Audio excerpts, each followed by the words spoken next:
Good morning, ladies and gentlemen. Welcome to Breckland Planning for today. That's okay. Let me first of all start with what we call our general housekeeping. First of all, fire exits and fire alarms. The fire exits for this room are quite clearly marked with these two doors here. There's another one at the end of the corridor where the lavatories are, and also the door that you came in. Now, I've not been notified of any test alarms today, so if we hear the alarm, we will treat it as genuine. I don't know why this mic makes me sound really loud, or is it just me, do you think? It's just me really loud. So if you hear the alarm, what we will do is we will vacate the room and congregate in the car park. If you're not sure where to go, just follow this lot because they'll be out of the building like a shot. Mobile phones and various devices, if you could ensure that they are switched to silent or switched off. If a mobile phone does make a lovely musical tune during my meeting, there is a £10 fine to the chairman's charity. And that's not me as chairman of this committee, it's chairman of the council, and she is a member of our panel, and that's Councillor Sam Taylor at the far end of the table there. Thank you.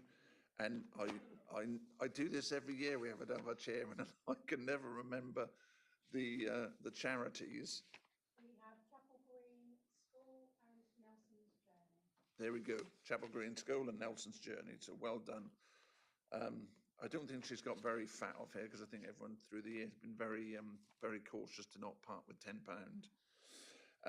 Okay, so intros for today. On my left-hand side, I have Mr. Mike Horn, who is the solicitor to the council. On the right hand, of course, is my right-hand woman. It's Rebecca Collins, who is one of our main principal planning officers, or whatever title she has. We have Will Hornbuckle, who's one of our top dogs as well, and our lovely at the back, Lisa O'Donovan, who is a very, very experienced planning officer. I was going to say been with us for years, but we won't go into years or dates. I also have Chris Fitzgerald, who is our usher for today. Hold your hand up, Chris, so they can see who you are. Thank you.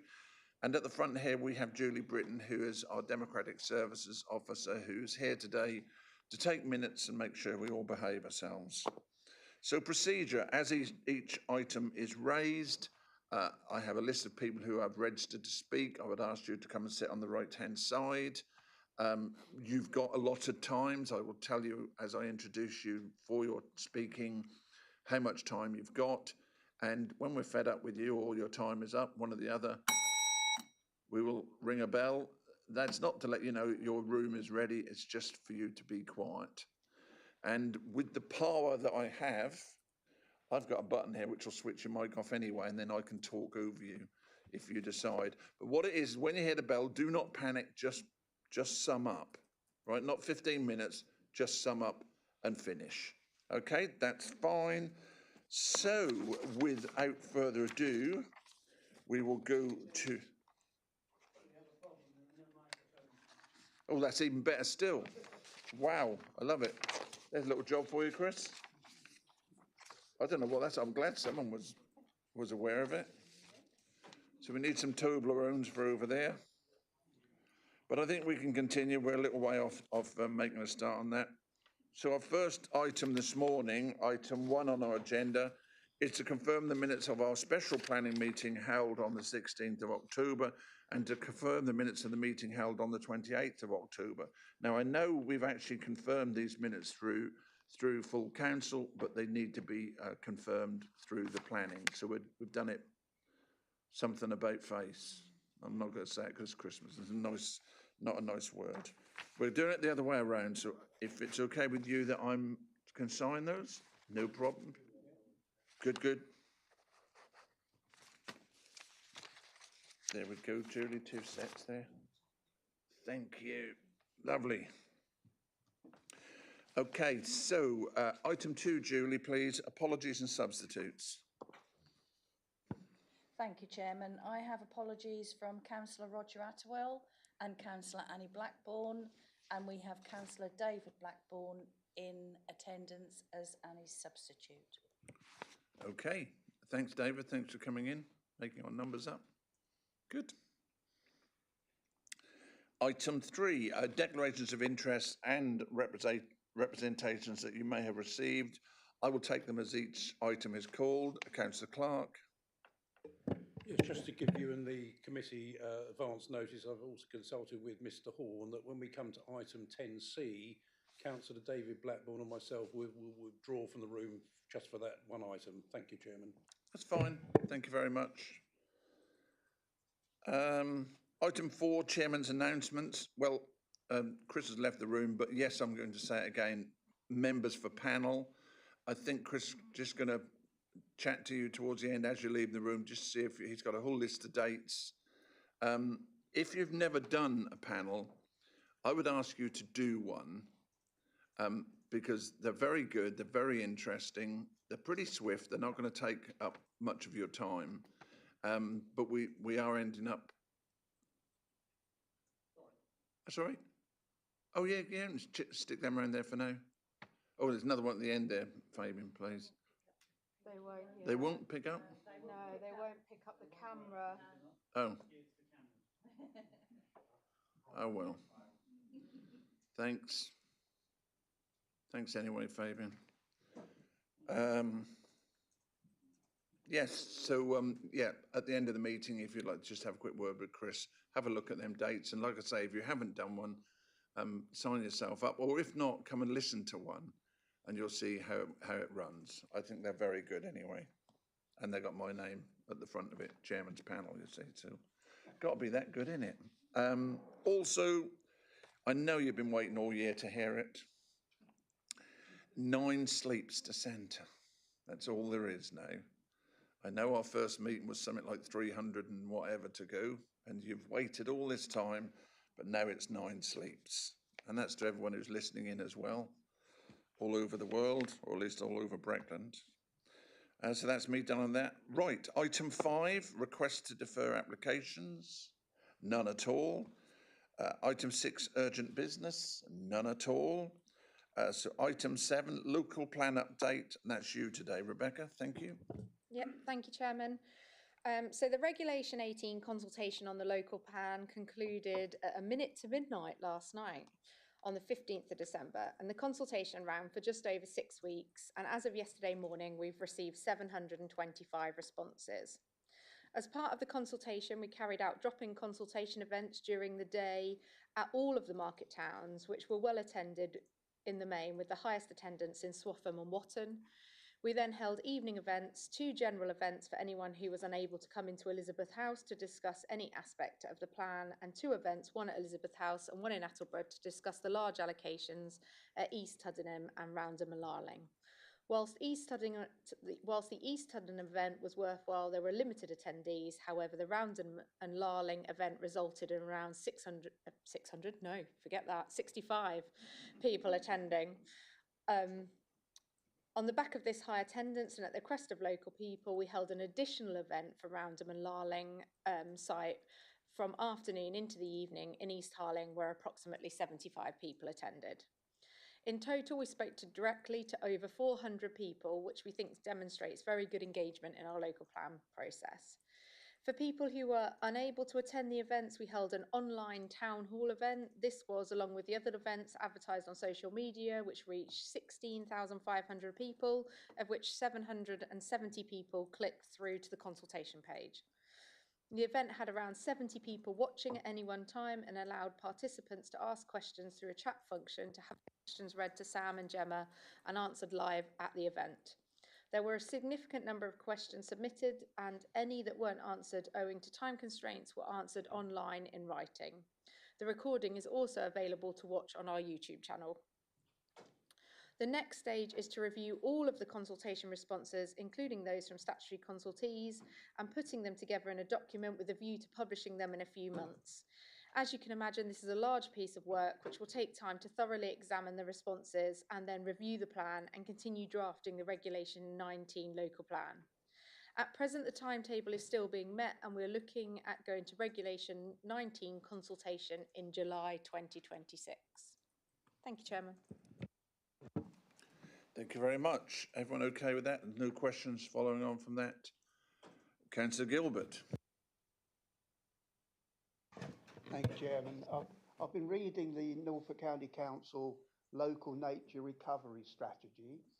Can you tell us how that will feed in to protect our nature and wildlife and sites, please?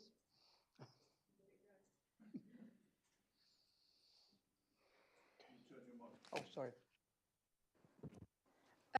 So actually the local nature recovery strategy is a strategy in its own right that sits above like our local planning network. So we have to take that into consideration now. So it is a material consideration now. We're actually looking to work with the local nature recovery strategy partnership to find out exactly how we implement some of the proposals within that document. And obviously that will be an opportunity as well for the local plan team to talk and make sure that those proposals are reflected within our Regulation 19 consultation document as well. Thank you. Okay, moving swiftly on. Item 8, Breckland's infrastructure funding statement is on page 11 to 27, which if any of you have read, it is actually there for your information unless anyone feels they have a burning question to ask, and that is Councillor Clark. Yes, thank you very much for this this report. It's very good to see all this in one place, but sometimes I'm sure members of the committee you lose the thread of where the 106 is Aberdeen. So that's very helpful. My question is where we've got under in the right-hand column just for a small number of items where it's got amount agreed, it's got to be confirmed. Was it your intention to do an addendum once any of those things that are outstanding have been confirmed or not? Thank you. The requirement with the infrastructure report is to publish it once a year, so we wouldn't normally do an addendum to that, but if members are specifically interested in those items, obviously we can update you in the new year if you would like. Okay, everyone fine? Good, let's move on. Item 9 is deferred applications, which we usually blend in, but we have none at the moment. So we're going on to item 10, which is our schedule for today. And we're going to start with item 10A, which is at Ashhill, which is reference PL 2025-0911. And our speakers, if you'd like to come and sit on the right-hand side, are Alan Ketteringham, who's the chairman of the Ashhill Parish Council, Hannah Reid, who's the applicant, and Councillor Fabian Eagle, who is the ward rep. If I'd like to come and sit on the right-hand side, please.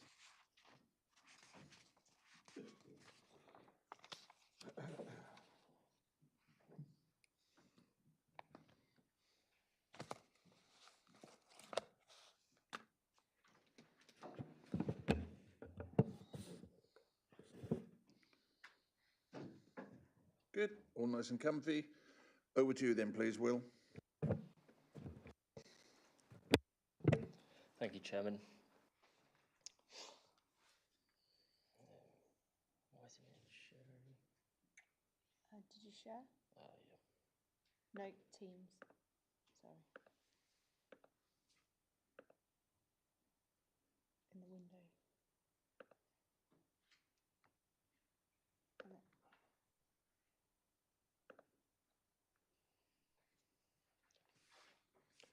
Okay, so this is a full application at Ashhill Fruit Farm for the erection of one double-storey barn-style eco-dwelling and garage, including wildlife pond and landscaping. This is a location plan of the site. This is the site in relation to the settlement boundary. So the site is located outside of and not immediately adjacent to the settlement boundary of Ashhill, located some 370 metres away. And for this reason, the principle of new development does not comply with the criteria set out in policies Geno 3, Geno 5 and HOWO 3 of the local plan, and is therefore not considered sustainable development having regard to the NPPF. This is the site in the wider context. Again, you can see the distance here to the settlement boundary of Ashhill, approximately 370 metres away. Not only that, but there are no sustainable connecting routes from the site to the settlement boundary with unpaved rural roads, with pedestrians therefore having to walk within the highway. as well as being unlit. As a result, future occupiers would be heavily reliant on the private car for all day-to-day needs. It's a proposed site plan, and these are proposed elevations, the north and south elevations on the left and the west and east on the right. And then these are proposed floor plans, so ground, first and garage. And then these are some site photos. So this is looking into the site from the highway. You can see the existing dwelling in the screen there. So the new dwelling would be just to the right of that and visible in the public realm. This is across from the site. So you've got the existing dwelling in the screen, and the proposed dwelling would be to the east of that. This is the site's entrance. A new entrance is proposed off this existing one connecting to it. And then this is looking back into the site. And this is further up Watton Road, the road that would connect the site to Ash Hill settlement boundary. And as you can see, and discussed briefly already, it's unpaved, unlit, and unsafe for pedestrians to use, putting all road users at risk, severe risk. This is then further up along Watton Road. So the principle of development is unacceptable in this location as discussed. The site is not immediately adjacent to the settlement boundary as required by Policy How 3 of the local plan, and therefore conflicts with the spatial strategy of the local plan. Ash Hill offers only a limited range of facilities, and residents would still need to travel to larger settlements for secondary education, employment, healthcare and shopping. There are no safe or convenient walking or cycling routes from the site, and no bus stops within a reasonable walking distance. Access to services would therefore be almost entirely car dependent via rural and lit roads. As a result, the development would not represent an accessible or sustainable form of growth, contrary to the aims of the NPPF, which seek to manage patterns of development, promote walking, cycling and public transport, and limit the need to travel. Norfolk County Council Highways have also highlighted that the site is remote from key service centres, with significant round-trip distances required to reach essential facilities, with no footpaths or cycle lanes and priority not given to pedestrian movements. Future occupiers would be heavily reliant on private vehicles, which weighs significantly against the proposal. Of particular relevance, the Council has recently received a number of appeal decisions which are clearly determinative in this regard. All state that development not connected by safe lit footways cannot be considered sustainable development. These appeals are listed in the officer report, and they consistently conclude that sites remote from settlements lacking safe access to services or sustainable transport fail to accord with the spatial strategy of the local plan and NPPF. Given the complete absence of footways or street lighting, it's highly unlikely that any future occupants would walk or cycle along this stretch of highway to reach local services. Appeal inspectors have repeatedly found such circumstances to be unsafe and inherently unsustainable. In terms of the impact on the character and appearance of the area, the application site lies beyond the defined settlement boundary of Ash Hill, as discussed, within an undeveloped and visually open parcel of countryside that contributes to the rural landscape setting. Its undeveloped state, together with its relationship to the adjacent orchard and agricultural land, provides an important sense of openness and reinforces the rural qualities of the area. The erection of a dwelling in this location would constitute a prominent and intrusive encroachment into the countryside, introducing permanent bill form, domestic curtilage and associated paraphernalia where none currently exists. This would consolidate development in a manner that is wholly at odds with the prevailing loose-knit rural character and would result in a permanent erosion of the area's intrinsic countryside qualities. It is therefore considered the proposal would fail to contribute to or enhance the intrinsic character and beauty of the area. Highways. So policies TR01 and TR02 of our local plan, as well as section 9 of the NPPF, they all seek to promote sustainable transport, ensure safe access and avoid inappropriate traffic impacts. Norfolk County Council Highways have advised that the site is remote from key service centres and that the access is unsafe. Visibility displays fall significantly below required standards, and there is no evidence they can be achieved within the applicant's control. The Highway Authority therefore object on safety grounds, and the proposal conflicts with policies TR01 and TR02 of the local plan and section 9 of the NPPF. In respect of ecology, the application site comprises open countryside with mature hedgerows, established trees, and several ponds within 100 metres, including one within 30 metres. These features are capable of supporting a range of protected and priority species. However, no ecological information, no ecological survey or assessment has been provided to establish the site's baseline conditions or to assess the likely effects of the proposal and necessary mitigation measures.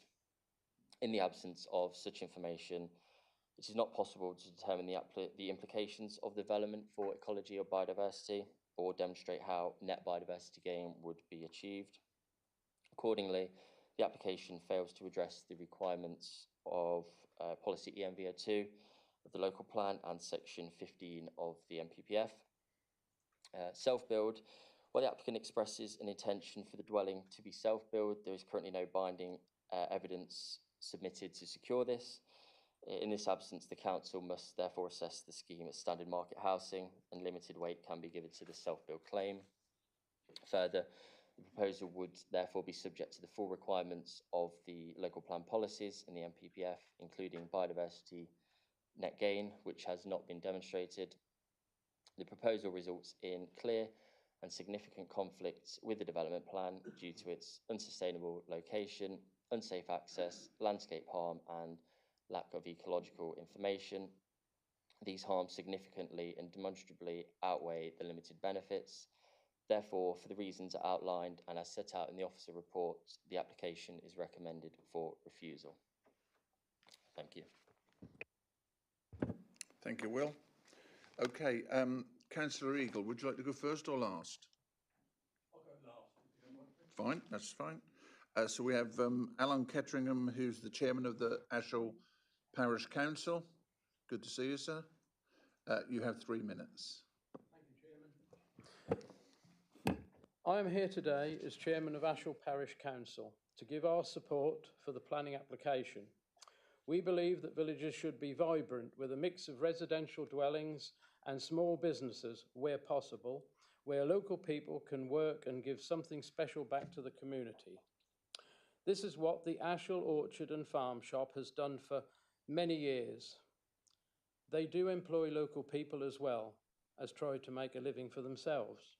Mark Reed is also a talented welder of sculpture and has a workshop on site where he creates amazing sculptures which can be seen throughout Britain and Europe.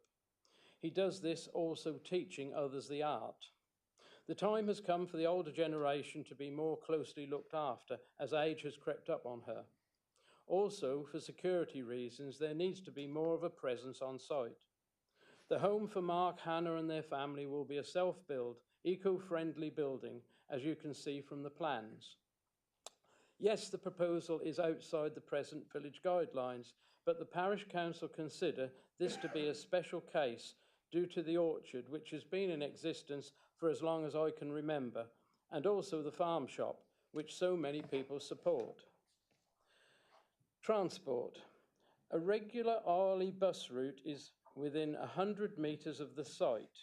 People who live on nearby estates walk to the bus stop, and yes, there is no pavement, but come on, we live in the countryside with sporadic residential properties.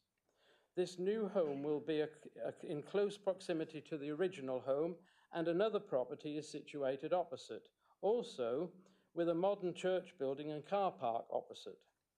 This is not open countryside. I have read the reports of the Highways Development Management Officer. The report states that minor accidents are not recorded. I understand that there has not been a single accident in 40 years caused from traffic entering or exiting the fruit farm driveways. I have done my own measurements and I made it 96 metres of visibility to the east and much more to the west.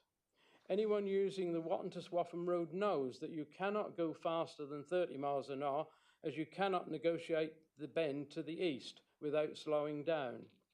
I realise that there are rules that highways officials have to adhere to as set standard, but you must acknowledge that the driveway into the site has been used for 40 years. Traffic use will not be intensified as the family living on site will mean that they will not be travelling in and out for work purposes as they have to now. In fact, there will be less traffic movements once building is completed. In summary, I believe that you have the ability today to ensure that an elderly resident can be looked after in her own home by her family, and also the ability to keep a much loved and used farm shop and orchard business thriving into the future. Thank you. Thank you very much. Oh. Okay, we've now got Hannah Reid, please, who's the applicant. 3 minutes as well, please.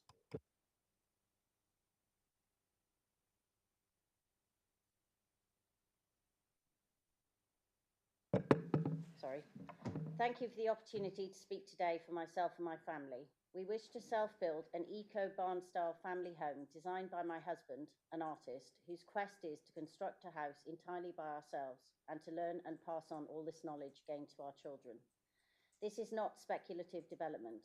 It is a genuine proposal to guarantee support for my mother-in-law and to nurture an organic farm and farm shop business that directly serves the village of Ash Hill. Ash Hill is a designated local service centre. Crucially, our farm shop is the village's only local provider of fresh fruit and vegetables and is recognised as a key village service by Breckland Council. Paragraph 83 of the NPPF is directly relevant. It supports rural housing where it helps maintain the vitality of rural communities and supports local services. That is exactly what this proposal does. There have been no objections, only positive support from the community. Living on site would also reduce, not increase travel. At present, 3 vehicles travel over 7 miles each way every day. This proposal allows us to live where we work and our children to access regular bus services only 160 metres away, resulting in fewer vehicle movements and lower carbon emissions. This is a real sustainability benefit which has not been fully acknowledged. Turning to the design and environmental benefits, this is not an ordinary house. It is a low-impact, carbon-negative, off-grid eco-dwelling using hempcrete, UK timber, renewable energy, a biodigester and rainwater management through a wildlife pond. It delivers biodiversity net gain through new planting, wildflower meadows and habitat creation. We are passionate about the environment and climate resilience. These benefits would not occur without the development. The site itself is compromised orchard land that cannot be replanted due to disease. The barn-style design is inspired by the Breckland Design Guide and reflects the surrounding agricultural buildings. It is screened by mature hedging and cannot be seen from the road or neighbouring properties. While the site sits just outside the settlement boundary, it is not isolated. It lies within an established cluster of buildings, close to existing dwellings, the farmhouse and community facilities. When considered against paragraphs 83 and 84 of the NPPF, there is a clear functional need to live near the farm business, and the proposal is of exceptional quality in both design and sustainability. Highways access has existed safely for over 50 years and we're happy to make minor improvements requested. Finally, this proposal will release another family home back into a village as we are selling our current home to fund this self-build. In summary, this application supports rural business, family care, strengthens a local service centre, reduces carbon emissions, enhances biodiversity and delivers high-quality, policy-compliant design. The harms identified do not outweigh these clear and lasting benefits. I respectfully ask the committee to approve this application. Thank you. Thank you very much. Yeah, just switch your mic off. Yeah, that's lovely. Over to you then, Councillor Eagle. You have 3 minutes, sir. Thank you, Chair. I would just like to say, first of all, and I'm grateful if we could have the location plan up as well, please. But first of all, if we're going to say, I'd like to know what village isn't car dependent in Breckland. And if that's the case, then we've got a severe problem with our local plan and where we're going to develop anything else. But to come to this point, I would like to refute some of the reasons for refusal. It is not in the open countryside. It is beside an existing property, which itself is beside the agricultural farm buildings and the farm shop. Tall hedges surround the property to protect the orchard, where building the property will also be, and hidden by that point. It will enable the farm shop to continue, which is the closest amenity for residents in that area. Just to the left, there is a substantial bungalow development there on Cressingham Road of the Limes and the Orchard. And there is also a paved area that way leading to the church. I don't agree that it's intrusive. With buildings opposite, we have a substantial church, modern church opposite with no footpath, no footway.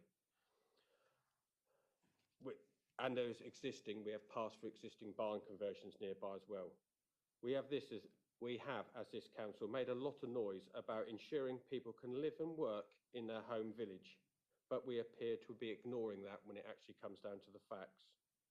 This development will allow a small family farm to continue to serve its village and provide a valuable service to those dwellings at that end of the village, where also I can still get my apple juice. We need that there. The services and the road, anyone who has used that road, I've used that road for well over 30 years. It may say 40, you cannot do more than 30.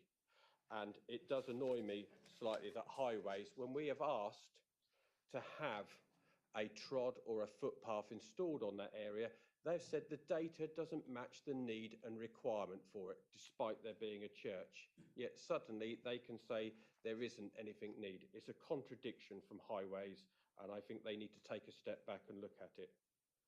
But I do ask you to look at this and to take this point. And to come to biodiversity, there is a huge range of biodiversity in an orchard that has existed for over 100 years. Those tall hedges supply habitat and homes for the rare and endangered turtle dove. The orchard and the fruit trees itself for bullfinches. How much more biodiversity do we want? Did we want to see that in the local plan, or do we wish to have a house for someone to expect and look after their family and to provide a valuable farm shop for our residents and other people? It ticks so many boxes that we need for our villages. Do we want our villages to be dormitories, or do we want them to become homes and places to live? And we need to make sure these villages. And I also, just to sum up and finish, please respect what Ashiel wants. This is what Ashiel wants, not necessarily what we have suggested in the local plan. There needs to be a compromise. And I would also still, just summing up very quickly, the opportunity for Father Christmas in future years to be able to refresh himself on there by stopping in and getting himself some apple juice. Thank you. Good idea. Thank you, Councillor. You owe me 32 seconds. Oh. I know, I'm sorry, but you ain't getting it. Okay, Rebecca, if you'd like to respond to some of those challenges, thank you.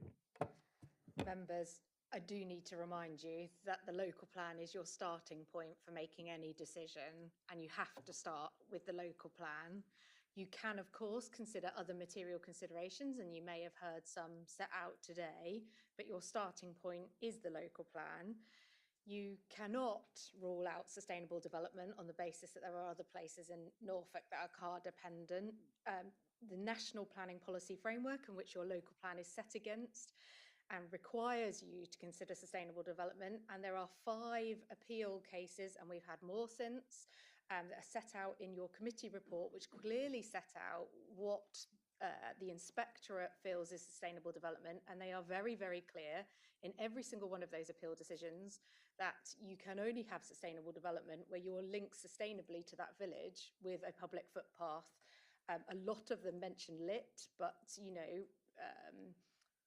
often our footpaths aren't lit and there's significant costs to that. But you cannot ignore those 5 appeal decisions. They are material planning considerations in the determination of this planning application, as is the policy context, which requires development outside of settlement boundaries to be sustainable development. So you cannot ignore that in the determination of this planning application.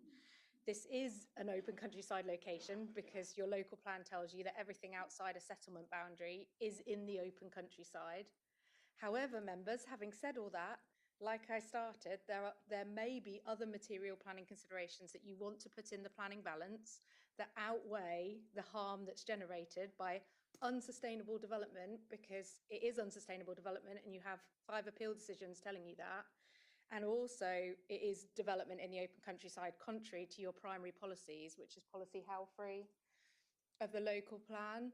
So you need to have a think about what your material planning considerations are, but you can't throw those out the window in the determination of this planning application. Thank you. It's open to questions from members. Councillor Bowes, please. Thank you, Chairman. Excuse me. What sticks out to me when you look at Google Maps is the footprint of the Plymouth Brethren Church on the other side of the road, which Breckland, or this committee, I don't know how many members on here would remember it, a few years ago, approved, quite close to that bend again. All the reasons given for objection to this apparently then didn't apply to that. And I wonder how officers explained that inconsistency. Thank you.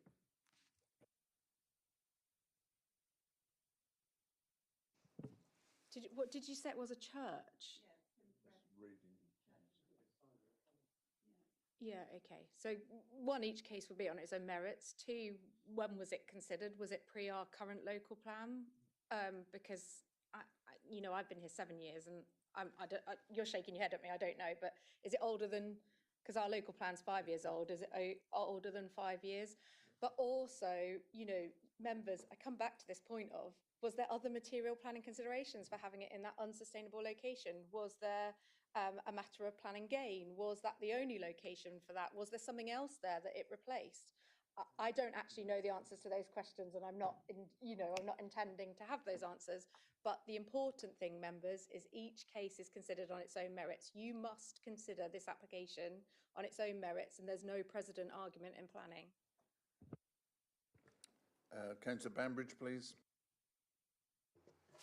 Thank you, Chairman, and thank you, Rebecca, for that very clear explanation of our limitations. I have listened carefully to all three comments and to the officer. I'm fully cognizant of the fact that the officer has to refuse this application on recommendation because they cannot do anything else, because it does oppose the parts of our local plan that you've detailed to us. But I do feel that there are two very pressing reasons why we could consider to allow the application. One of those is that it is a self-build, and we do look rather more leniently, I think, at self-builds. I know you're going to knock me on the head about that in a minute, but I think that we should look at that. And secondly, and most importantly, it is in support of a well-established, long-established local business, which is important to the community.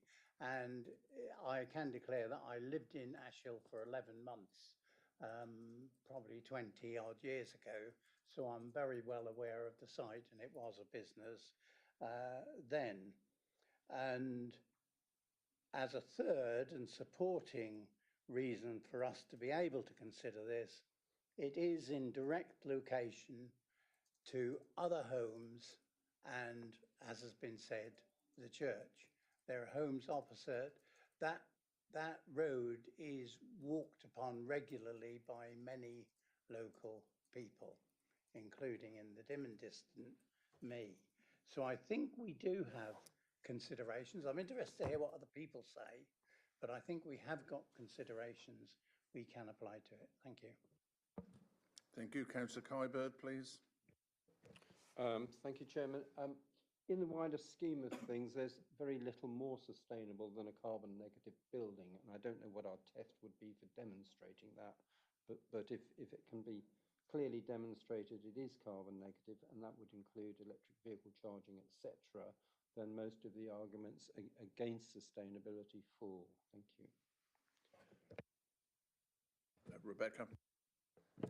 Councillor Khyber, we haven't actually got any evidence from the applicants that it's carbon neutral. You're making a leap there. However, we have heard... Oh, sorry, apologies. So confirming that, it hasn't been demonstrated that it's carbon neutral. However, we have heard, about some positive aspects about the design that you may wish to weigh in the planning balance in making your decision on the application. Any other further questions from members at all? No, thank you very much. Okay, on this item at Ashall, which is PL 2025-0911, your officer's recommendation is one of refusal. Go for show of hands, please. 3. And against the recommendation? 7. Okay, from the floor, if I could have your reasons for trying to attempt to overturn the officer's recommendation, please. If you could use your microphone, thank you. Sorry, I think the fact that the main reason is because it does support a business that's established on that site. We've heard has been established for 40 years. I don't know whether that's correct. I know it's been there at least 20 personally. It is a self-build. I think we should probably get some reassurances about the sustainability of it, and I'm sure that they can be obtained. And I think its location is not as remote as the plan would say, because of the buildings on the opposite side of the road and just 100 yards up, and the business next door and the house next door. Thank you. Okay, so yes, you can give more weight to self-build. Yes, you could give more weight to the proximity of the business and the needs of the support of the business. Yes, Councillor Kyberd, you could give more weight to the design of the building and the materials and the ethos behind it. As I've already set out, you've got 5 appeal decisions, members, in front of you, which are material planning considerations that all say in order to be sustainable, you need a footpath to link into the settlement, which you don't have. So I would recommend to you that you can't use that as a reason for refusal, and we can't make a decision here today and go away and ask for more evidence about how is it sustainable, because it's factually in an unsustainable location and you have lots of evidence to back that up. You don't actually need that to overturn the other reasons for refusal. You've got 3 other material considerations that you can weigh in the planning balance. Just 1 second, you can come in. However, we don't have any means of securing that as a self-build dwelling, and you're putting that in the planning balance. No unilateral undertaking has been submitted to demonstrate that there's agreement for that to be a self-build dwelling. So within your considerations, you need to require that a Section 106 agreement is signed to secure it as a self-build dwelling, to take that into consideration, because again, the inspectorate have said that's the only way of securing self-build properties in their recent appeal decisions. Right. Regarding those appeals, we've not got those appeals before us this morning, and whilst they may be material Yeah, can I bring Mike Horn in there just to give you some clarification? Seems to me that it's clear what a committee would like to achieve. You've voted quite clearly. The nub of your decision is that material considerations, in your view, outweigh non-compliance with the local plan and with the development plan as a whole. That's completely within your right. It seems to me that you're just over-egging the pudding by including one thing in your list that you do not need to include. So you've got already self-build, which, so long as you attach to that a requirement for a Section 106, that is fine. We've got the needs of a local business and a well-established business, and you've also got the fact that it's an eco-home. That is sufficient for you, if you wish to vote in favour of this application. No need to include things that actually shouldn't rightly be included. Okay, over-egging the pudding, or in this situation, too many sixpences. Councillor Taylor first, please. Thank you, Chairman. I was just going to, I raised my hand, but Rebecca finished it for me. I was going to ask if the self-build could be conditioned or included in an S106, and then she said it would. Thank you. Thank you. Thank you. Councillor Gilbert? Thank you, Chairman. I would, the fact that it is in close proximity to other residential dwellings be worth putting in? Mike is shaking his head, so. That goes to the other side of the equation, which is whether or not there is overall compliance with the development plan. You've already concluded there isn't. It's not a reason for going against officer's recommendation. Acknowledged that what you're saying there is that, in your opinion, that if you like, the harm of non-compliance with the development plan is slightly diminished because of the point you've just mentioned. But if this is your will, stick to the fact that, in your opinion and judgment, whilst there is non-overall compliance with the development plan, the material considerations that you have outlined, that we have listed, in your opinion, outweigh non-compliance, subject to a Section 106 agreement. Thank you. Well, before you lot tie yourself in any more knots, I'm going to take it to the vote. So because from the floor you disagree with the officer's recommendation of refusal, that don't need seconded. I'm going to redo back the vote. Do you need a second before? Yeah, go on in, Robert. I'll accept you. Okay. So from the floor, then, your recommendation is one of approval. Could I have a show of hands for approval? And those against that? Thank you. This item for Ashwell is approved. Thank you very much. Thank you for your time. Do we have delegated conditions? Delegated conditions. Do you want to just say that? Yes, please, you can do. Oh, well, you can say it. Oh, well, just to let you know, we have delegated conditions on that particular item. Thank you very much. Okay, moving swiftly on, thank you. We go to our next item, which is item 10B at Shropham, which is PL 2025-0489. And the speakers for this one, I've got Mr. David Napier, Chairman of Shropham Parish Council, Mark Gorton, who's an objector, Ollie Jones, who's the agent, Mr. Gaskin, who's the applicant, and Councillor Cohen, who's the ward rep. All wishing to speak.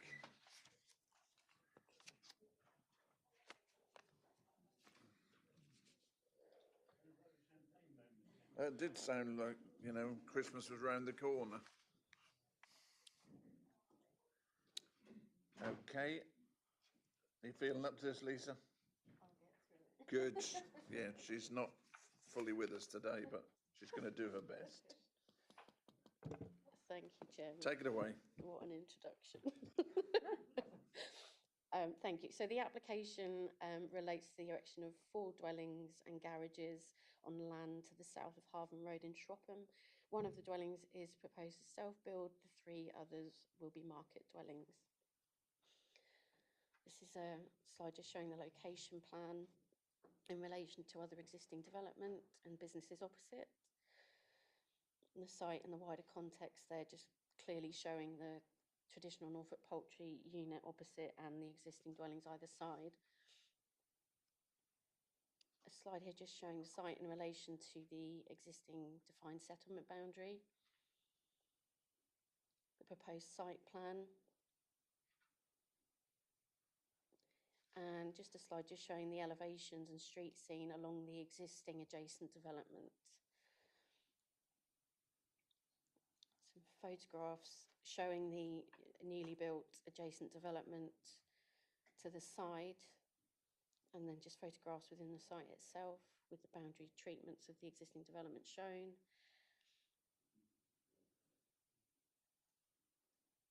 The access to the opposite traditional Norfolk poultry building and unit, and then just development again clearly shown either side, opposite the site, with the traditional Norfolk poultry access shown too. And just a slide to show the existing footpath which serves the adjacent development, which this site will link into. Back to the location plan. So Shropham's defined in the local plan as a village with a boundary, so it's accepted that it has some services and facilities available to meet the needs of the residents. Policy House 4 is therefore applied, which allows for some development outside of the boundaries where certain criteria are met, one of which being that it's immediately adjacent to the settlement boundary, the other being that it doesn't exceed 5% growth of the village. It is accepted that this proposal does not meet those criteria, and therefore we have to consider the fact that the council does not have a 5-year housing land supply. Paragraph 11 states that housing policies are therefore in these instances not treated as in date, and we have to apply a tilted balance. And when applying that balance, it's considered that there's some benefit resulting from the erection of 4 new dwellings in terms of the economic elements, some spend with additional housing in the area, as well as the construction.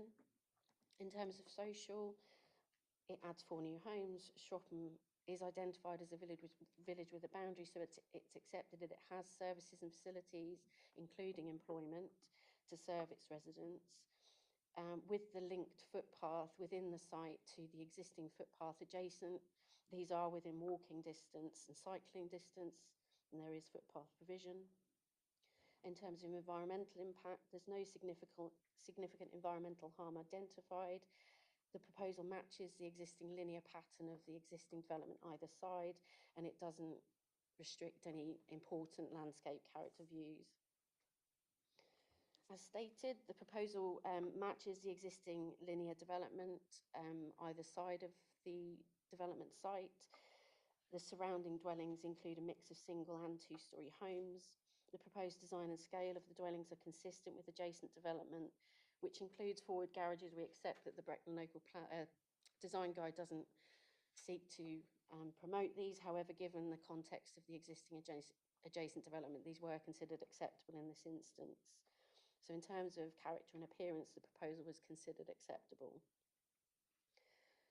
Residential amenity, a lot of the local objections focused on noise from the adjacent poultry business and the impact this could have on the success of the ongoing nature of the business in this location.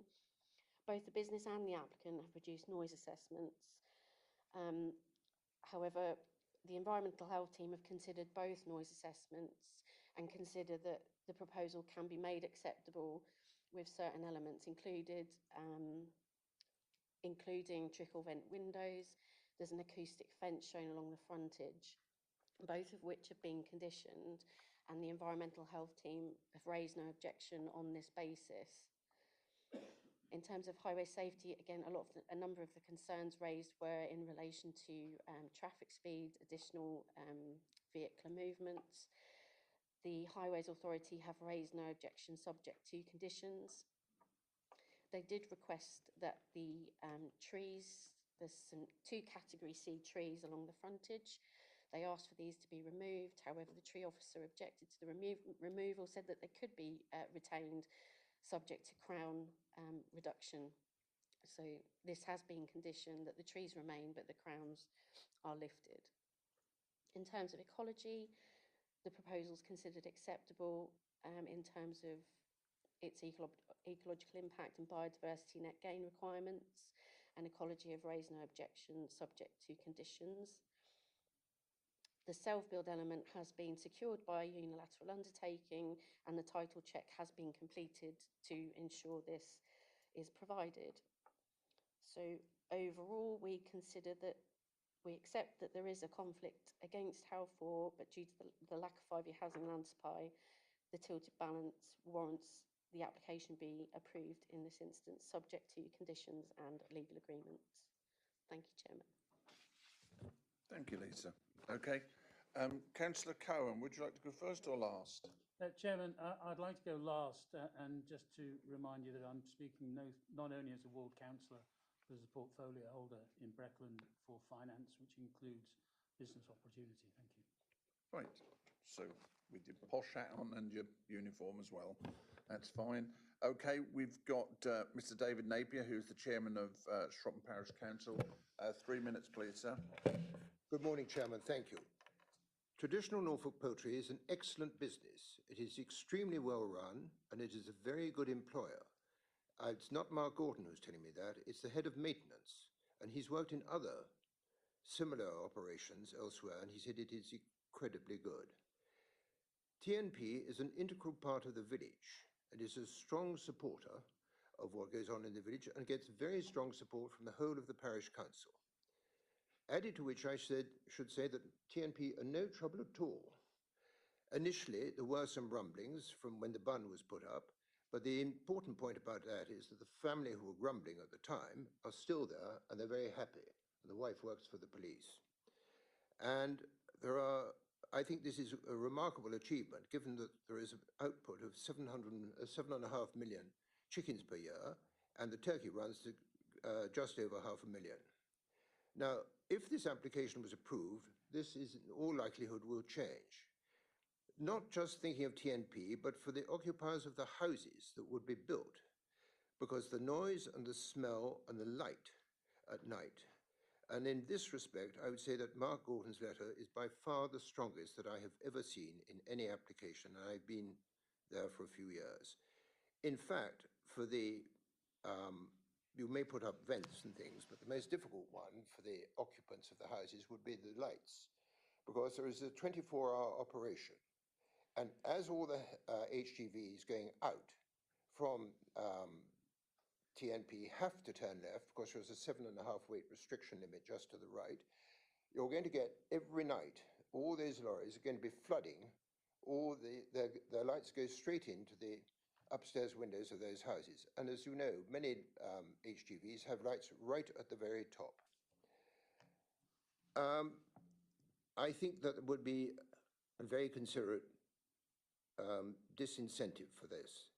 Moving on to the highways, adding on really to point 528 of the committee report, on the 1st of December, Shropton, who for many years have been considered by the police or the road through the as being considered a rat run from the A11 to the B11, we got some 3/4 of a mile of 40-mile-an-hour restrictions going from the east end of the village right out to over the bridge to almost, well, beyond the two intersections with Snetterton. And on the 1st of December, we put in a SAM2, which was looking east from where the houses are. The houses are in the 30-mile-an-hour limit. And if I could have just, there are two photographs I would like to show.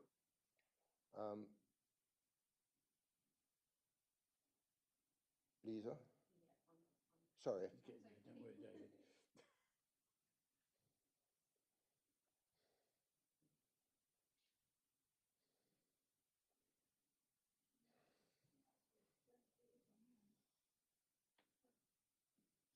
Well, look, not to hold things up. No, this way. I'll be hit on the head for 3 minutes.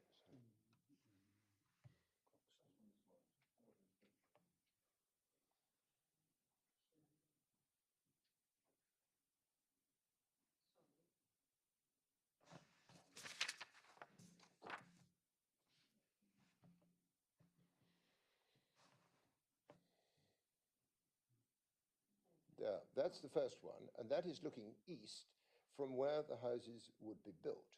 And it is perfectly true to say that the access would be at this end. However, the important one also is to look at the next photograph, which is coming from the other side of that hedge, and it is frankly, and always has been, a blind corner. Now, the SAM2 was on for just over 10.5 days, and it hadn't been on for 7 months in the rotation.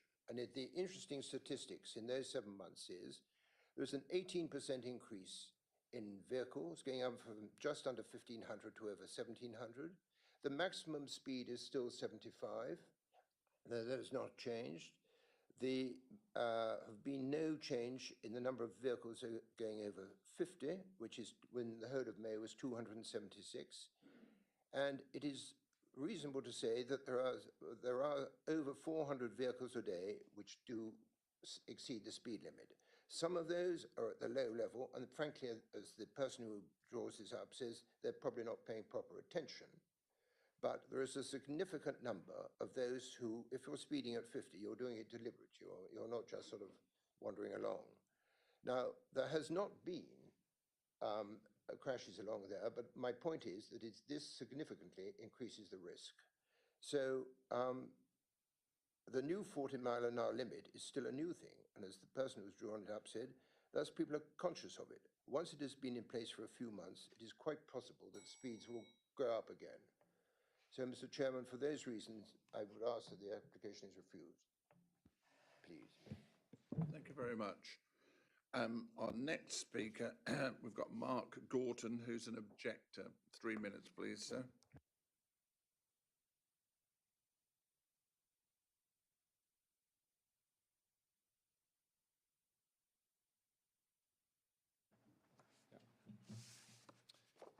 Since Bernard Matthews closed their factory at Great Witchingham, traditional Norfolk poultry based in Shropham is now the second biggest poultry processing factory in Norfolk, behind Banham Poultry.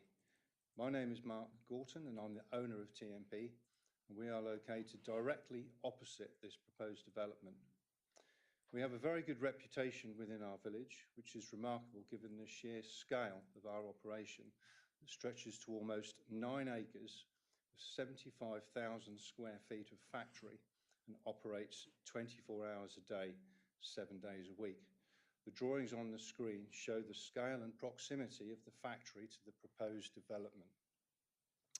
When we built our factory 20 years ago, large 6-metre soil bunds were created with landscaping to protect the residents in the village from the noise and odours our activities inevitably create. This has been very successful, as you've heard from David, our parish chairman. No such measures are in place to protect the proposed new properties. Yesterday, for example, we had 143 lorry movements on and off our site. Live chicken lorries, live turkey lorries, waste water lorries, blood, gut and feather lorries, gas deliveries, packaging deliveries, refrigerated lorries taking our finished products away, double-decker buses bringing staff in. It's constant and endless, as you would expect from a business turning over £60 million and employing up to 600 people. Lots of these movements also happen throughout the night. The residential development is located directly opposite the only entrance to our site. TMP has been very successful and we continue to grow.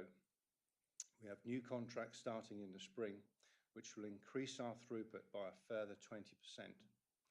We have long-term plans and ambitions which will include the future development of the site, creating more revenue and more jobs within the Breckland economy. And I fear that this extra residential development could hamper that. 2 of the 4 proposed properties have a direct line of sight from their upstairs windows down our drive and into our live bird holding area where birds are unloaded ready for slaughter, and this compromises our privacy. Please remember, traditional Norfolk poultry is the second biggest poultry processing factory in Norfolk, behind Banham Poultry. Boxing in a poultry processing factory with residential development is a recipe for disaster, and you only have to look at the constant problems in Attleborough to see proof of this. It is for these reasons that I strongly object to this proposal. Thank you. I've got Ollie Jones now, and you now have 3 minutes. So knock yourself out. Good morning, members. As you've heard from Lisa and the other members here, the application is for 1 self-build dwelling and 3 market dwellings. There's been no statutory objections, and the applicant has spent a lot of time to ensure they proactively work with the planning team and offer a high quality of development covering all aspects possible to ensure the planning application is full and rounded. As you've seen on the slides today, the site sits in line with existing dwellings. It is considered an infill and it is directly adjacent to the settlement boundary and the village boundary of Shropham. It is not offering any backland development or development outside of the existing alignment or quantity of houses typically built within the village. The site has connectivity to footpaths and bus stops and sits in line with its other development along the street.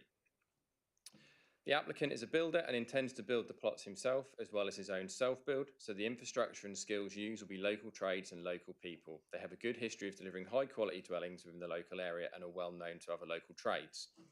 The applicant also currently lives in the village along this road, and the applicant has spent a lot of time and cost to ensure that additional noise surveys and independent advice was sought during and before the application to develop the site so that garages were placed in front of the dwellings, which does go against the design guide. However, they were placed there purposely to stop the main elevations, windows and headlight issues you've heard about from TMP. The applicant also ensured they proposed noise acoustic hedges and fences along the front of the boundary, and the site is actually raised above the road to reduce the risk of headlight glaze into the windows. It's fair to say that the applicant has lived in the village for some time, and also the site has been in consideration for some time. The issues raised are issues that could be raised on any site anywhere across the land. Any site adjacent to another industrial site could have this risk of headlights at any time. However, the application has been designed in accordance to ensure that we do not have this issue and to ensure that everything has been dealt with accordingly prior to it coming into committee today. You will hear that all the TMP lorries already turn out of the site and turn left to the A11.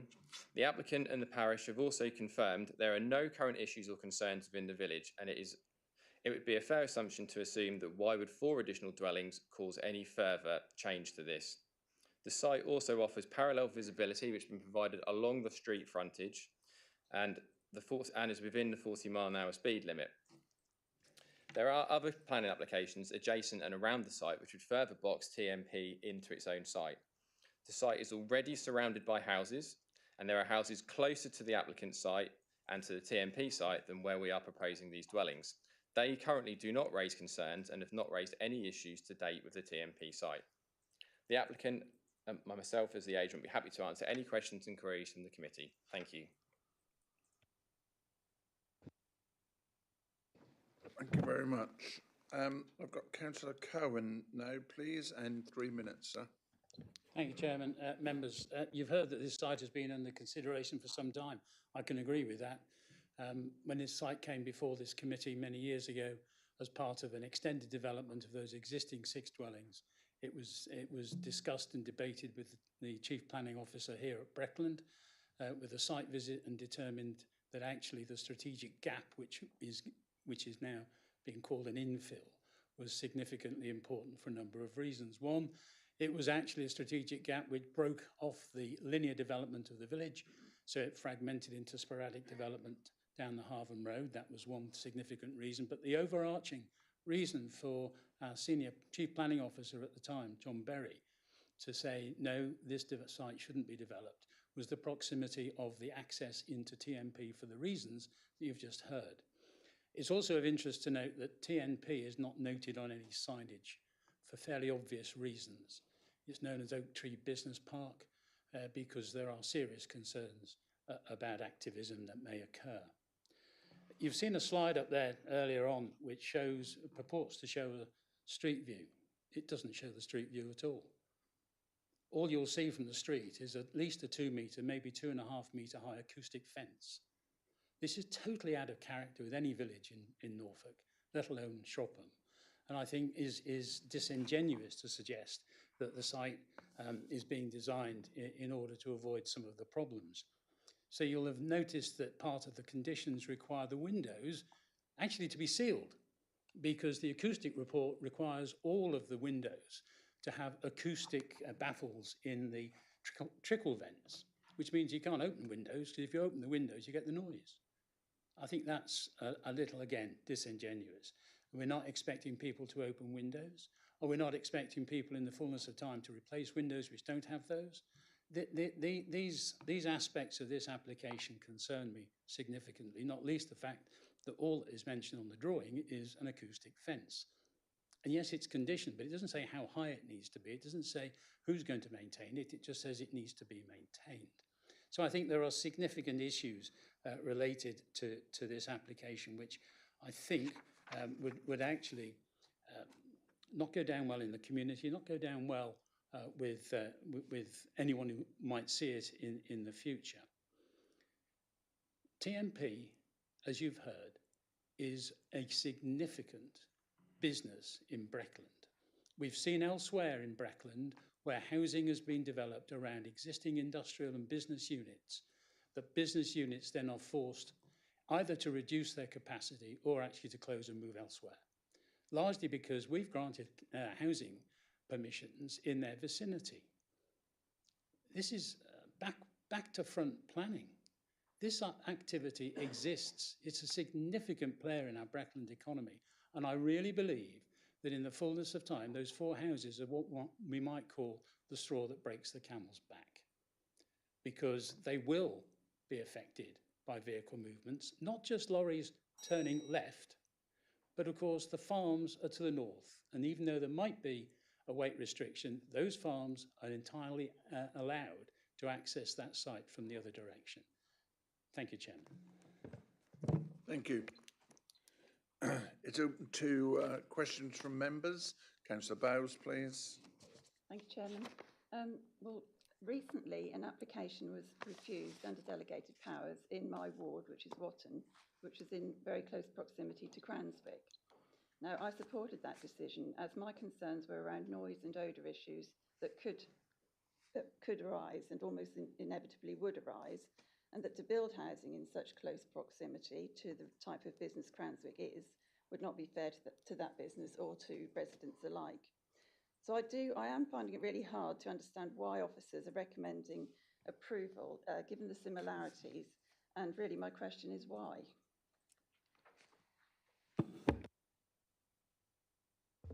So I specifically asked Environmental Health about that site because I was aware of it and have a response from them. I asked specifically, are there material differences? Their response was, I would say yes, they are quite different. For Cranswick, the houses are to the rear of the site where the working face of production is. They are close to the yard area where pigs are brought in for slaughter. Oh, sorry.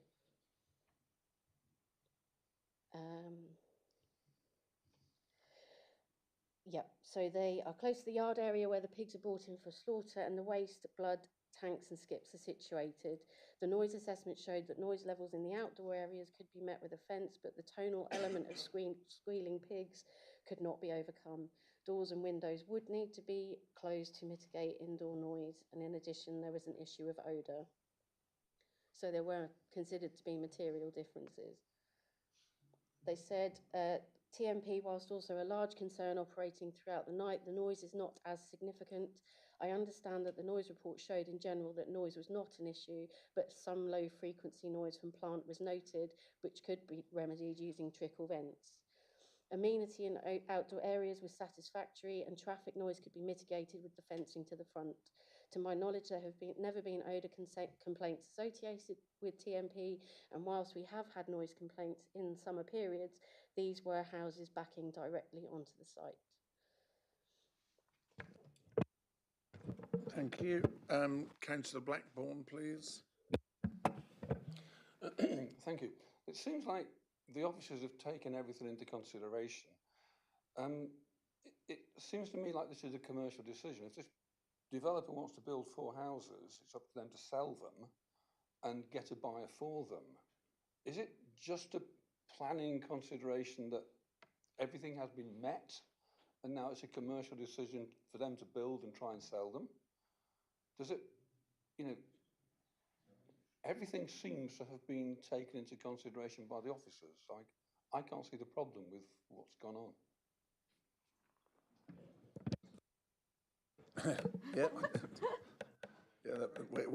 We're going forward with that. That's fine. Councillor Bambridge, please. Thank you, Chairman. I've just got 2 queries. The first one was mentioned by the owner of the factory about the privacy of the factory, and I think it was their unloading area would be within direct line of sight of 2 of the 4 houses. And I'm just wondering, you raised that in your objection to the site, and I'm just wondering how important that is and what exactly these people would be seeing and how they or you would be offended by it. That's one question of two, Chairman. Yes, you'd like to answer that, please? Thank you. And one of the pictures shown earlier demonstrates exactly my point. There's no getting away from the fact that slaughterhouses are emotive places.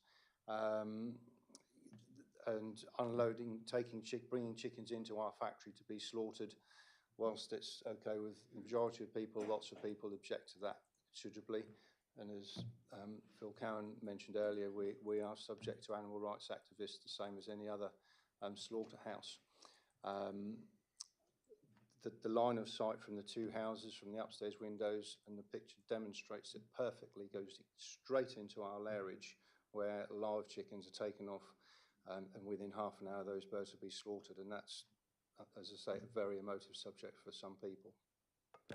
Can I just ask, while you are on, are they line hung?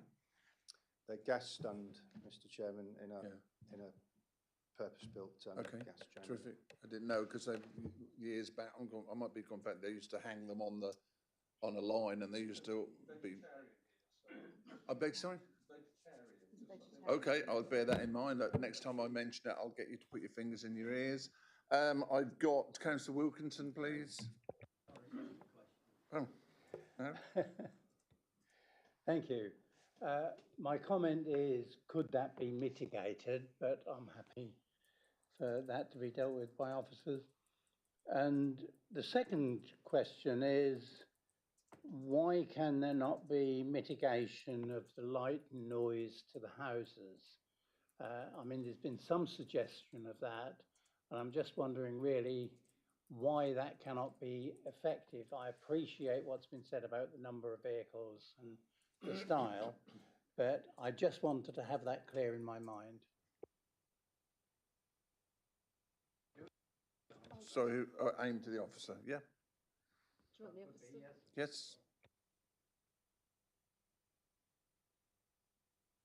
Yeah, better off asking the agent. Thanks, Ollie. So on the site plan, you'll see the garages have been positioned so they are as close as possible to being in front of that access and to block as much of the view as possible. You've heard about windows. The windows aren't sealed. The windows can be opened. The point of the windows is that they've got trickle vents with baffles in so that they're not as free-flowing as a standard window. They are a different type of window, so there is mitigation conditioned already within that. There's the acoustic fence at the front, and there could be planting and other mitigation measures put in place.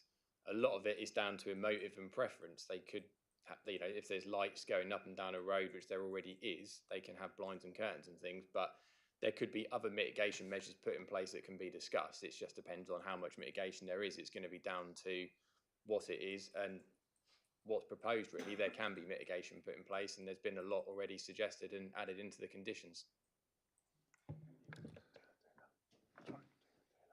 Yeah, I have got your Taylor. I've just got 3 more speakers. Councillor Wilkinson, please. Thank you, Chairman. Lisa, the officer, did answer my question, I think, about complaints. I think she said there was 0 complaints or 1 or 2, which has been rectified. But I'll just make a comment, if you allow me. The agent said that the applicant is living on site, going to build his own property, and he's in the village, so he's aware of where he's going to live and all the possibilities of headlights or whatever. So therefore, and then I assume he then would help and advise anybody, potential buyers, those possibilities of what could happen. And just making another point, why would anybody stand in their upstairs windows looking down a drive and the activity of the factory for that concern? Interested, then they should go to the management and ask for a tour of the factory. Yep, lovely. Councillor Kyberg, please. Thank you, Chairman. There's talk about an acoustic fence. Can we have some detail as to where the acoustic fence is? Because it doesn't seem to be compatible with means of access, if it's going to do any good.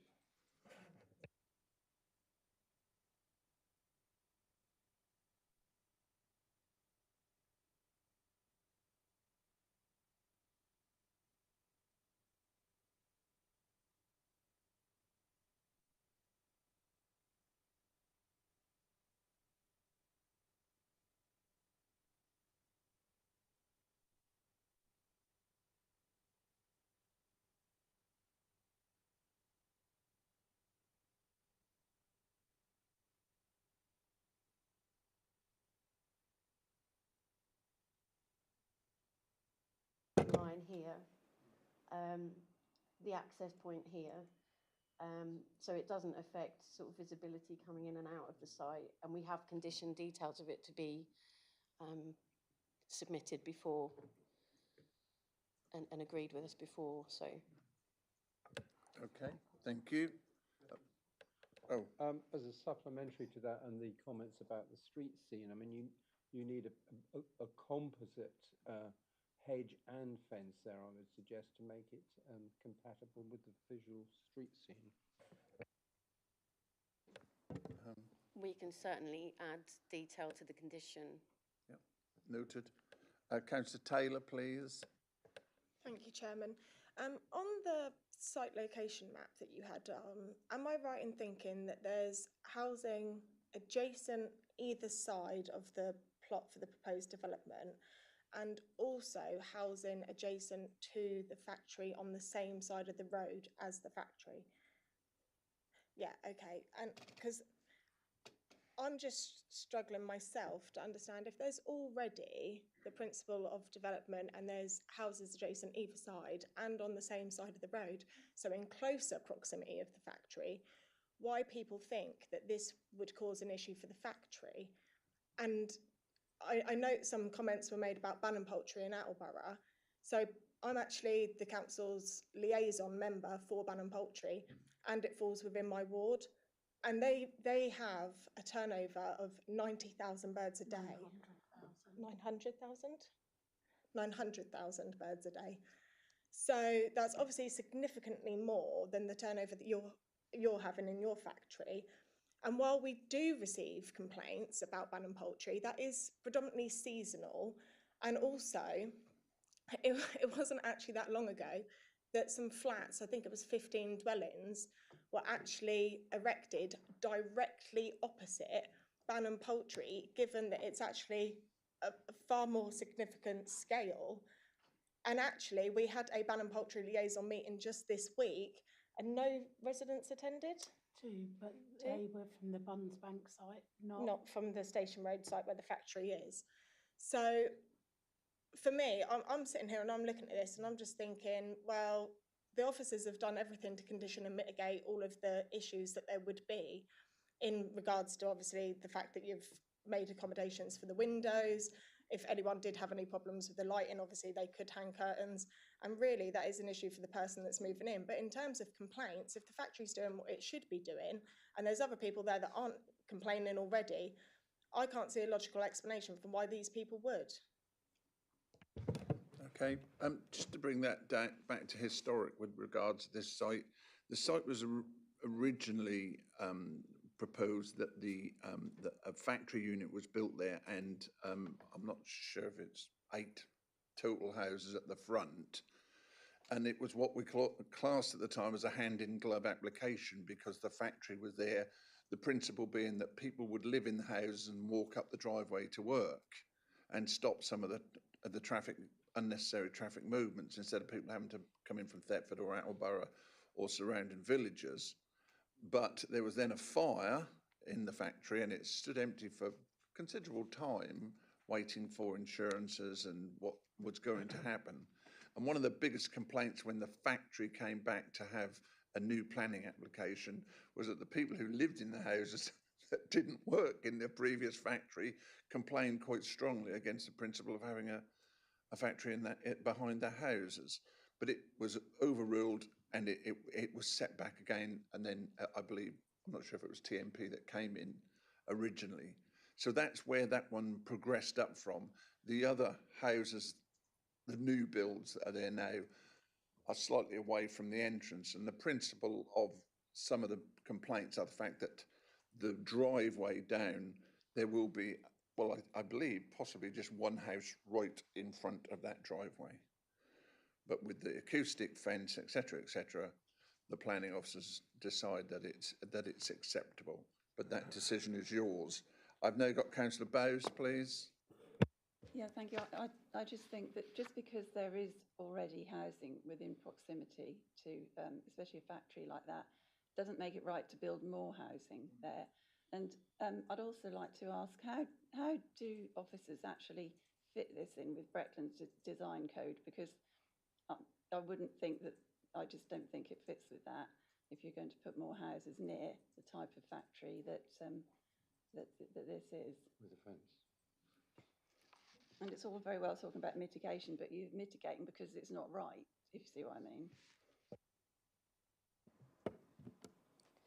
In terms of the design guide, it's linear development. The neighbouring development has garages and buildings out the front of it. You know, the agent has been quite honest, and the officer with you, that, you know, our design guide doesn't support frontage garages, but it is a continuation of the street scene of linear development of a palette of materials which sits, you know, in the wider palette of materials of the streetscape. It is a different design to that of the neighbouring development, but it's more traditional design, which you'd see across the, like, along the road.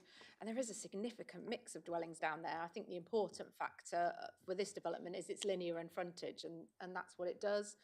I get the point about the acoustic fence, and absolutely we can soften that with some landscaping. I think the agent was nodding earlier that he would accept a condition in that regard. But, you know, in answer to Councillor Bowser's question, and what you need to do, members, is your policy is COM03, which is your amenity policy. It says about protecting the amenity of existing and future occupants. The acoustic, you know, your PAS guidance and the MPPF says that you shouldn't be refusing development whereby you can condition the impact, where you can, I'm going to put my teeth back in a minute, Mike, where you can add a condition to mitigate the impact of that development. Apologies, that took some saying. At the minute, we don't have a 5-year housing land supply, members, so officers have given significant weight to the delivery of 4 dwellings in this location, and that outweighs, in our view, the harm that would be caused by that acoustic fence. And the harm that is caused to future occupants is mitigated by the presence of the acoustic fence and the trickle vents, which have been conditioned, and you have no statutory objections from your statutory consultees. Of course, members, you can take a different view in the balancing exercise when reaching your decision on this application. Okay, thank you. Well, Mr. Westman, please. Thank you, Chairman. Could I just put a question, please, to the gentleman owning the business? I certainly understand the bit about possible objectors looking down right into the slaughterhouse area.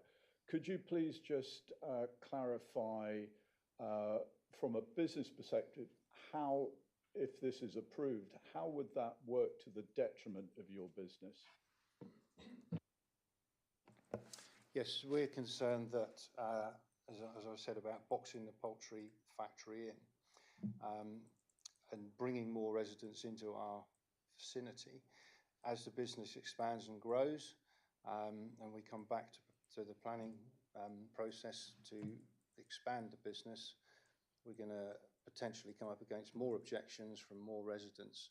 And I should sort of highlight really that the whole site has been designed around protecting the houses and properties that are already there. These ones aren't going to benefit from any of that, unfortunately. Okay, thank you. Councillor Taylor, please.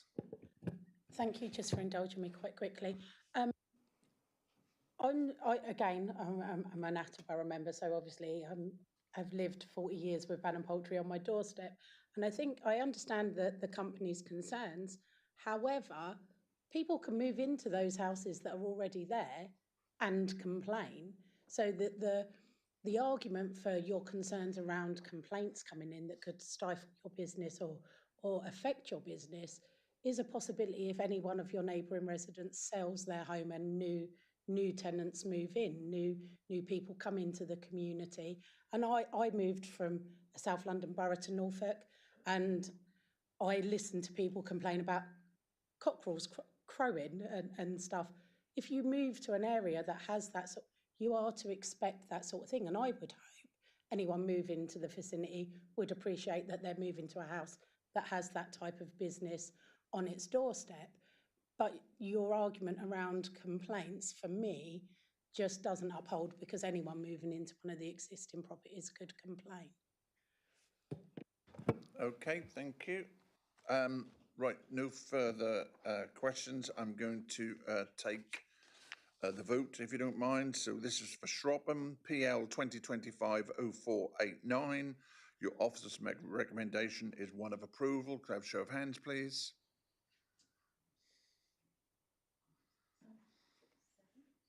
And against? Okay, thank you. This item is approved. Thank you very much for your time. We'll just carry on. Oh, we've got two members about to leave. Are you staying because we've got a wash up at the end? Are you going to go and have a cup of tea and a mince pie? No. Okay, but as Harry's coming back in as well. Thanks for attending, David. Very kind. Thank you. Okay, we're now moving on to Dereham, PL 2025-1730 HOU. This application is before us because the applicant is a councillor on this authority. So hand over to you, please, Rebecca. Thank you, Chairman. So as the Chairman just set out, the applicant is a ward councillor and they have proposed a detached garden room to the rear of their property at 75 Stone Road in Toffwood. I was working a minute ago. So on the slide in front of you is the red line plan showing the property and the land ownership. And this is the property marked with the site. It sits within the settlement boundary of Dereham. And just to show the surrounding context is residential. And then the proposal is to, there are a couple of buildings here which you'll see in your site photos in a second, to remove those and replace them with this modest garden structure. So here are the elevations. So it's got this open-ended element and then double doors for a garden room and then a shed on the end. And that's the layout to show that open-ended area to house the hot tub, which is already in existence in the garden, the games room and the shed. And here's some photos just to show you the existing building that sits in that location next to a little shed. And that is open-sided with the hot tub in it. And just from a slightly different angle to show the rear elevation of the property as well. And just closer to that building and to the location plan.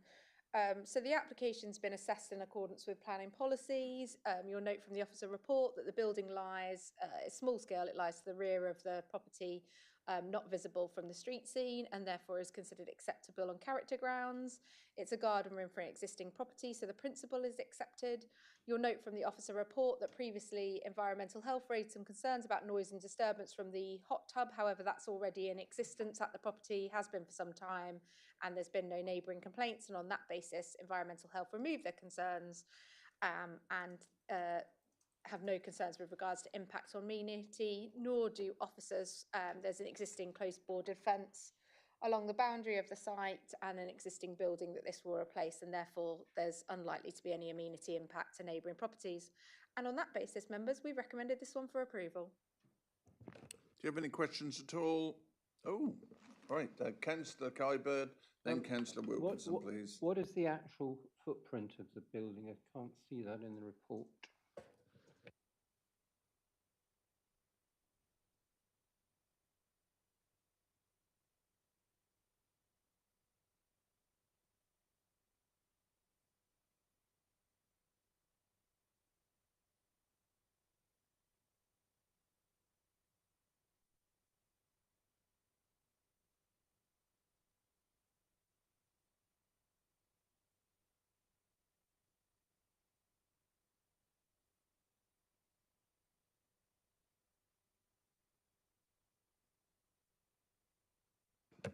Let's ask Councillor Wilkinson your question, please. If it's a question, that would be exciting. I've got a question this time. It says application is recommended for approval subject to conditions. What are the conditions, if any?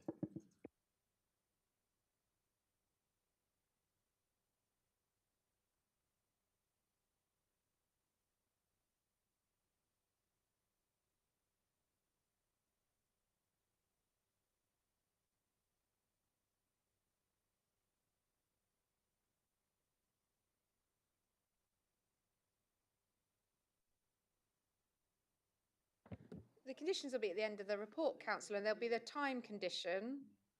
Got it?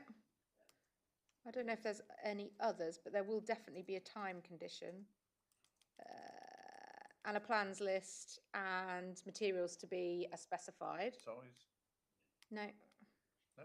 I'm just trying to... You know, I'm good, but I'm not that good doing two things at once. Okay. And our systems are so slow.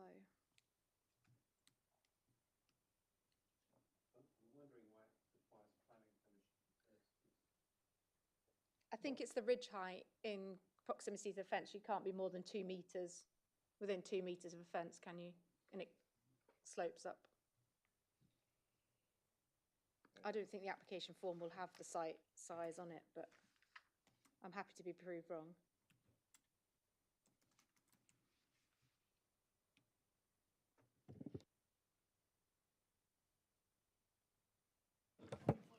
Coming from the floor, that's ideal. Your officer's recommendation is one of approval. Can I have a show of hands, please? That unanimous, please, Julie? Yes, thank you. That's unanimous. Okay, thank you. We now move on to... Oh, you've got to go. Okay, grab a mince pie on the way out, please. And Harry's back in. We now move on to, David's gone, I think. We now move on to item 11, applications determined by the Director of Planning and Building Control. And item 12, appeal summary for your information. And with that, I close this meeting. So